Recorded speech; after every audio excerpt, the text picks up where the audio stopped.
فواز القرني نجم الاتحاد وحارس مرماه المبدع في نهائي كأس ولي العهد. فواز كان ظهر معنا في أكشن دوري في حلقة 15 مارس 15 من الشهر هذا، يعني قبل حوالي كم؟ قبل حوالي 13 يوم، اسبوعين، خلينا نقول اسبوعين.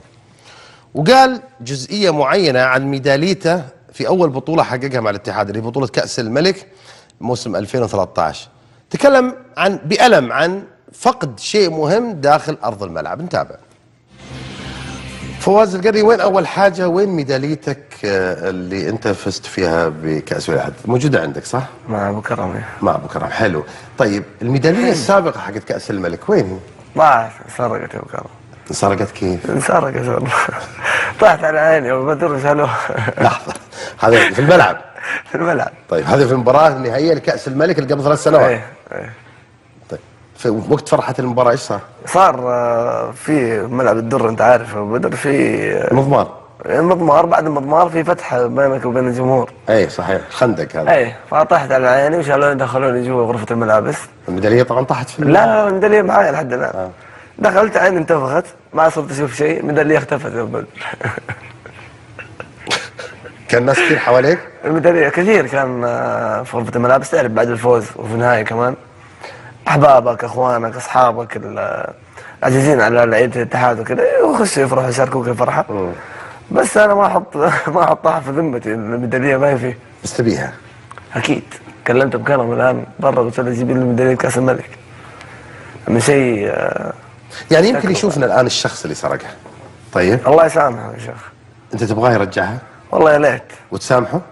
انا مسامحه سواء رجعها ولا ما رجعها. طيب لكن يعني اللي اخذها، يعني شوف انا عندي لك حل كويس، تجي تحطها عند باب الاستديو حقنا في اي وقت بالليل بالصباح، حطها في كيس وعلقها على الباب وقل هذه الميداليه واحنا نوصلها لفواز، او روح لنادي الاتحاد بالليل وحطها في ظرف ورميها في اي يوم انت تقرره، فبالتالي كذا تكون العمليه. او ارسلها DHL لنادي الاتحاد. لا ارسلها، لا ارسل، حطها زي ما قلت انت يا بدر احسن. وهتكون مسامحه؟ انا مسامحه والله، هو يشوف انا مسامحه سواء جابها ولا ما جابها، لكن اتمنى اني ارجعها يا اخي. ذهب.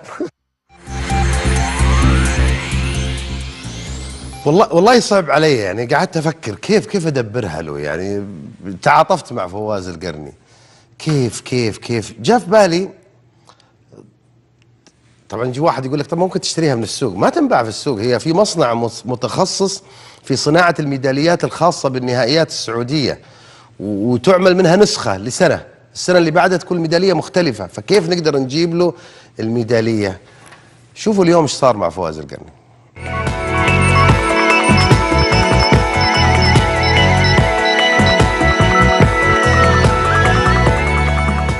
أبى أسألك عن شيء.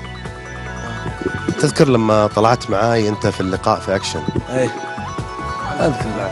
ورونا المقطع يا شباب. الله يستر بدر. ما فينا العافية يا عمي، مفاجأة حلوة لك. يلا ورونا اللقاء يا شباب. هذا اللقاء اللي سويناه قبل أسبوعين مع فواز القرني.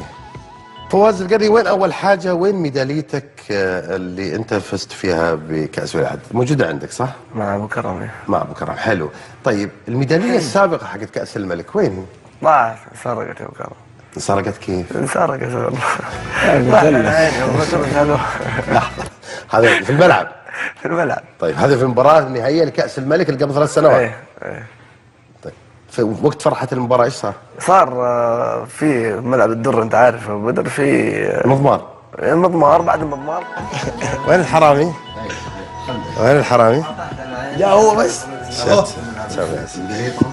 تعال يا والله يعطيك العافية. الله يعطيك العافية والله شكرا. حرامي فين؟ مالك خلاص جتك. اول حرامي هنا. هذه جتك. الله يعطيك العافية بدر، الف شكر. تاريخك كله في بطولتين الحين، بعد واحد يطلع منهم حرام. والله حرام. خلاص ما تنساني، اول ما تشوف ذي تذكرني. شكرا يا بدر، شكرا، يعطيك العافية حبيبي. حبيبي يا بدر، الله يعطيك العافية، الف شكر.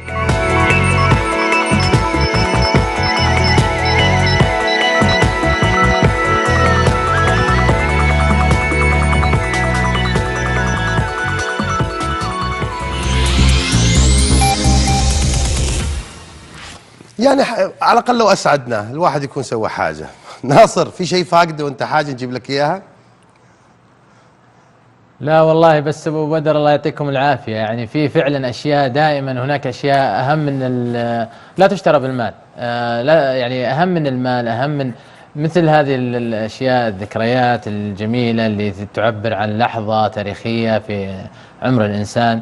يعني الله يعطيكم العافيه وبيض الله وجهك ابو بدر، ادخلتوا الفرحه في قلب هذا اللاعب الخلوق، وان شاء الله مزيد من البطولات ان شاء الله في عمره المديد ان شاء الله. اتحاديه على الهاشتاج تقول وليد شكل الميداليه هو اللي اخذها وحاب يعني ايش، وجاب حل ورجعها بطريقته. امزح؟ لا ما تمزحين، هذه سارقينها احنا، زين دبرناها، بس زين دبرناها.